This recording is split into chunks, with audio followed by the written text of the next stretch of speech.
তওবা কবুল হওয়ার কিছু শর্ত আছে, 5টা। কয়টা? চিৎকার মেরে বলতে হবে, তওবা কবুল হওয়ার শর্ত কয়টা? 1 নম্বরে হচ্ছে আল ইকরা, acknowledgement.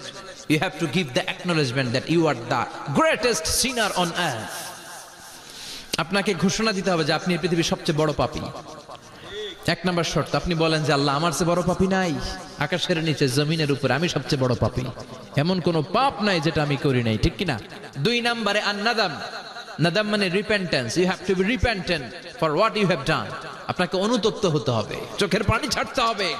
আল্লাহ, আমি লজ্জিত, আল্লাহ আমি নাদান, আমি পিশাচ, আমারে মাফ করে দাও। তার মানে স্বীকার গেলেন কি অন্যায় করেছেন। 2 নম্বরে আপনি অনুতপ্ত হলেন। 3 নম্বরে স্টপ, যেই পাপ করতেছিলেন ওইটা থামান।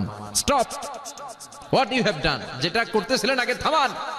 আপনি সুদ খাইছেন, অনুশোচনা আসলো, মাফও চাইতেছেন, আবার সুদও খাইতেছেন, হবে? থামেন, স্টপ।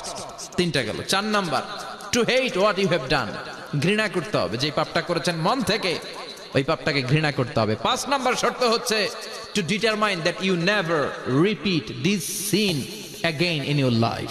আল্লাহর ওয়াদা দেন, কমিটমেন্ট দেন যে আল্লাহ, আমার জীবনে পারতপক্ষে এই পাপ জীবনেও করব না। চিৎকার করে বলেন ঠিক কিনা?